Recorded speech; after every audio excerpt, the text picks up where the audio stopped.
矿泉水瓶装茅台，要件衣服要松开。老板招呼不回应，进门还要向后看。原来体制内聚个餐都有这么多门道，连酱香都得用矿泉水瓶装着。从李来友下车的那一刻起，身为领导的谨慎就已显露无遗。他手里拿着的2个矿泉水瓶，装的可不是普通白水。从进酒店开始，他便四处打量，进门后更是立刻拉上窗帘关好门，确保绝对私密。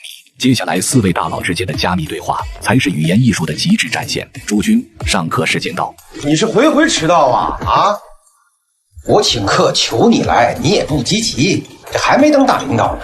李保平，九平县原平乡党委书记，此人歪心思贼多。李来友，九平县鹿泉乡党委书记，长相贼眉鼠眼，一看就特别会来事儿。曹建林，九平乡供电所所长，因为一杯酒就掐断别人电线的男人。刘亚军，九平县工商局局长，一个曾吃过4菜1汤的男人。今天在座的全都是正科级，接下来就是真正的高端聊天剧。跟你说，这2天累死我了，天天这忙的呀，应付检查的。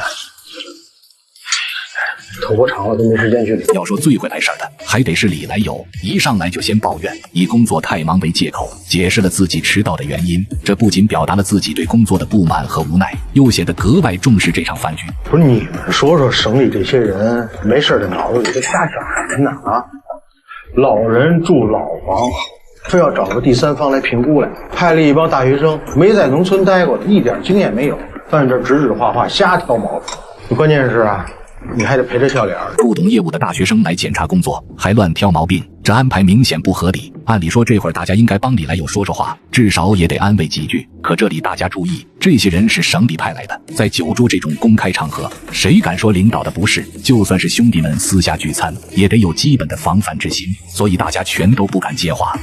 怎么样？果然没人站出来接李来友的话，别人吐槽不跟着附和，自己也尽量不吐槽，就怕话越传越离谱。都是1000年的狐狸成了精，谁也不想做这个出头鸟，以免给人留下把柄。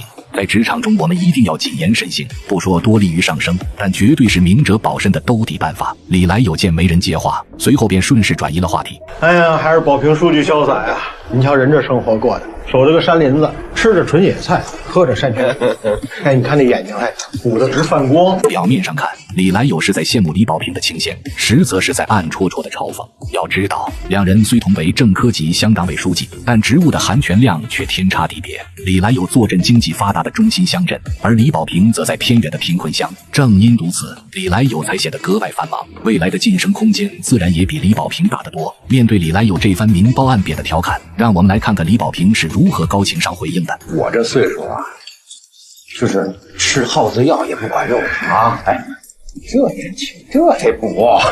李保平这番话不仅把自己从话题中心摘了出去，而且姿态沉稳，一点没落下风。而被他祸水东引的曹建林作为供电所所长，虽然是在厂级别最低的，却也是个狠角色。虽然职位不高，但手里攥着的都是实打实的权力，用处极大，一言不合就敢掐断别人的电线，而且还能稳稳坐在这里，自然是个精通人情世故的老江湖。还是给勇哥多来点吧，勇哥辛苦，天天加班，是吧，勇哥？你要注意身体。曹建林的嘲讽毫不掩饰，你天天加班，不就是想要在领导面前表现吗？那就在我们面前少抱怨。眼看气氛被带了起来，全场最神秘也最有实力的工商局局长终于开口了。人家来有书记，这就是大智若愚，投其所好。什么叫投其所好？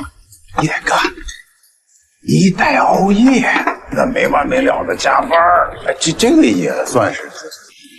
刘亚军一句话就点破了李来友加班的目的。你这么拼命加班，不就是想让新县长看见吗？这才是内卷的根本原因。4人一番简单寒暄过后，场子也是彻底热了起来，彼此也都熟络起来，随后便开始聊起了和每个人都息息相关的话题。这新来的这梅县长人怎么样？你们谁了解？在酒桌上直接评价领导，本就是个极其敏感的话题，你根本不知道今天说的话哪天就会传到领导耳朵里，更不清楚在座的和梅县长的关系如何，所以李来友犹豫再三，才给出了一句防御性的评价。我听说是个干事的人。即便摸清了大家的口风，也不能毫无顾忌地畅所欲言，毕竟谁也摸不透大家心里的真实想法，所以先抛出一个中庸的评价观点，这既不会被人抓住把柄，又能表达自己的态度。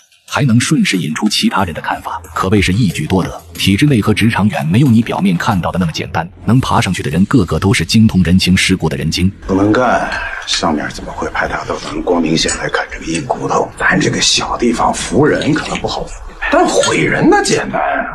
这骨头可能啃不了几口，说不定这牙还给割掉几个。这得看他有几把刷子，我觉得。不愧是神秘的工商局长，一开口就语出惊人，直接掉进了李来友的套路。他显然对新来的梅小哥不抱任何幻想，毕竟光明县问题一大堆，前任县长蒋新民还因为数据造假被直接撤职。他觉得梅小哥也差不多是一路人，从这里就能看出来，李来友比刘亚军精明多了。李来友通过一句会干事的客套评价，就引出了刘亚军对新县长的真实态度。万一他转头把这话故意传出去，你想想新县长会对刘亚军有何种印象？眼看刘亚军开了头，李保平也就不用再藏着掖着了。明天领导干部大会，不知道这新县长这次是怎么画大饼的？还不都是那些套话？看到没有？直到刘亚军先说出了真实评价，李保平和曹建林才敢跟着吐槽领导。这就是职场里的老狐狸，谁都不愿当第一个说领导坏话的人。当然，真正的职场高手还得是李来友。